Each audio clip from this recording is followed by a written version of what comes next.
సవాళ్లను ఢీకొట్టే సంకల్పం, సమయంతో పోటీ పడే సామర్థ్యం,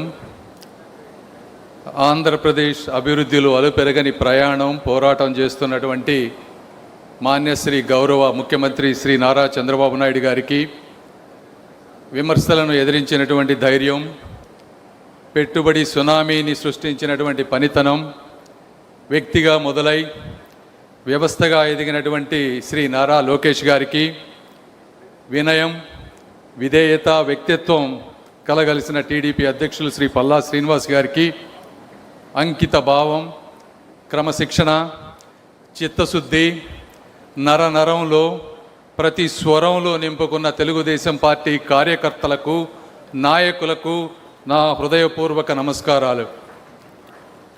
అన్నదాత బిడ్డగా, వెండితెర దేవుడిగా మొదలై తెలుగుదేశం పార్టీ స్థాపనతో రాజకీయ ప్రపంచనాన్ని, పేద బడుగు బలహీన వర్గాల్లో చైతన్యాన్ని సృష్టించిన రాజకీయ రాజర్షి, తెలుగు చరిత్రను శాసించిన బ్రహ్మర్షి, ఎవరు అవునన్నా కాదన్నా ప్రజల గుండెల్లో నిలువైన నిజమైన భారతరత్న పద్మశ్రీ నందమూరి తారక రామారావు గారికి ఈ సందర్భంగా నా హృదయపూర్వక నమస్సుమాంజలు స్మరించుకుంటూ ఉన్నాను.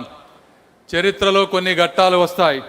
అవి ప్రభుత్వాలను మార్చడమే కాకుండా రాబోయే తరాల భవిష్యత్తును కూడా నిర్ణయిస్తాయి. 2024 ఎన్నికలు కూడా అలాంటివే. ఆంధ్రప్రదేశ్ అభివృద్ధి వేగంగా జరగాలంటే రాష్ట్ర దూరదృష్టి, దృఢ సంకల్పం, కేంద్ర సహకారం తప్పనిసరి అని నమ్మిన గౌరవ ముఖ్యమంత్రి గారు భవిష్యత్తు తరాల కోసం తీసుకున్నటువంటి ఒక వ్యూహాత్మక నిర్ణయమే 2024 ఎన్డీఏ కూటమి.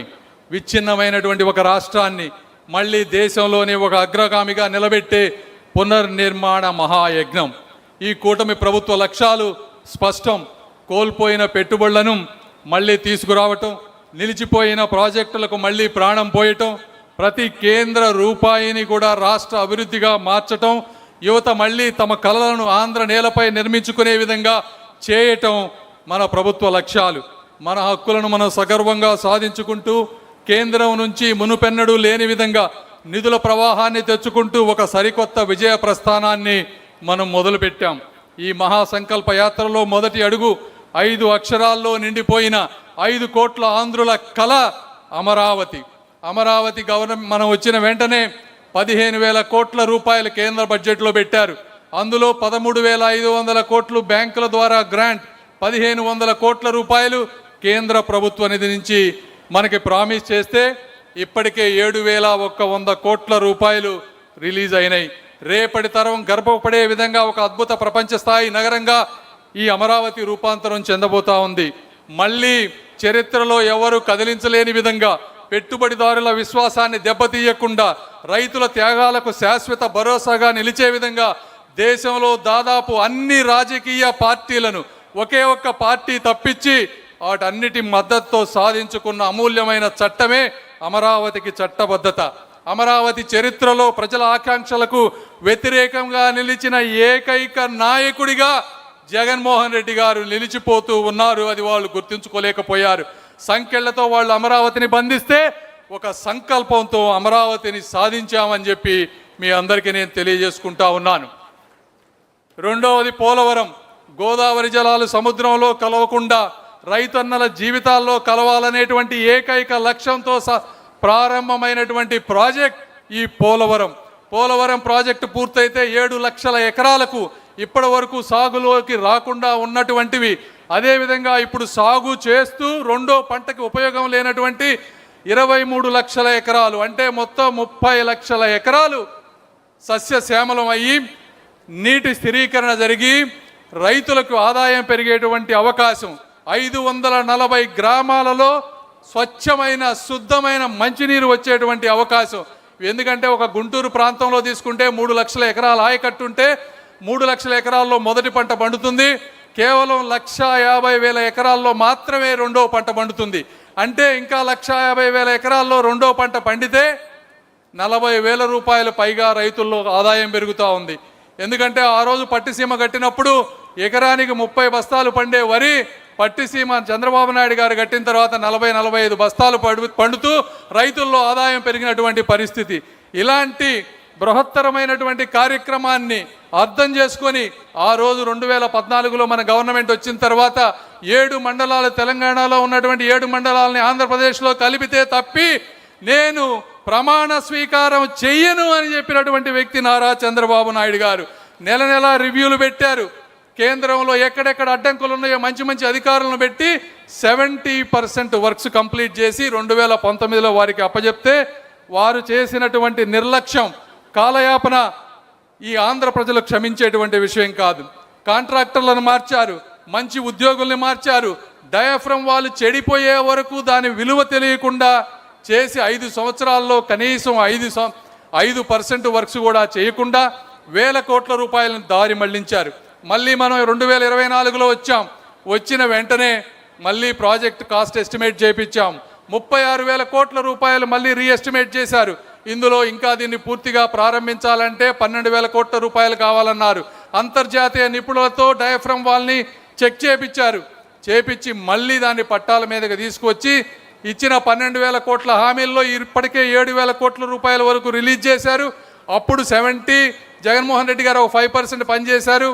ఇప్పుడు 12% మనం పనిచేసి దాదాపుగా 2027లో పూర్తిగా కంప్లీట్ చేసి తెలుగు జాతికి అంకితం చేయాలనేటువంటి పట్టుదలతో ఈరోజు గౌరవ ముఖ్యమంత్రి గారు కానీ, అదేవిధంగా నీటిపారుదల శాఖ మంత్రి నిమ్మల రామానాయుడు గారు కానీ ఉన్నారు.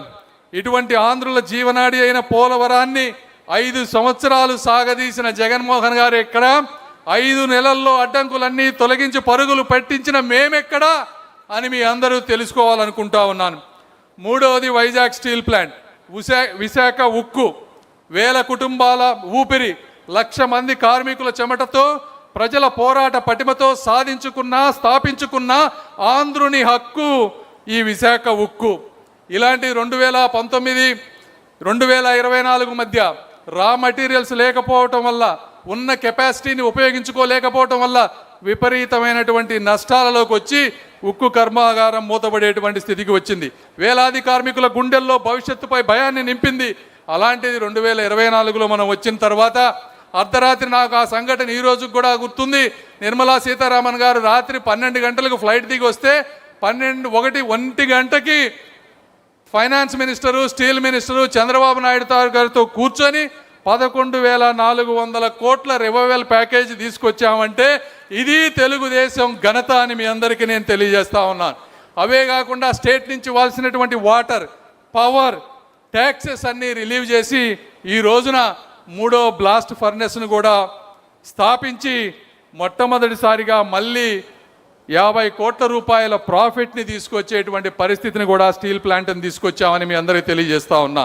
మూతపడే స్థితి నుంచి మళ్ళీ మార్కెట్లో ధైర్యంగా నిలబడే స్థాయికి విశాఖ ఉక్కు చేరింది అంటే దానికి కారణం కూటమి ప్రభుత్వ సమన్వయం, సంకల్పం అని తెలియజేసుకుంటూ, జగన్మోహన్ రెడ్డి గారు కానీ ఇంకొకళ్ళు కానీ ఉక్కును కరిగించవచ్చునేమో కానీ ఈ ఆంధ్రుల సంకల్పాన్ని, చంద్రబాబు నాయుడు గారి సంకల్పాన్ని కరిగించలేరు అని మీ అందరికీ నేను తెలియజేసుకుంటా ఉన్నాను.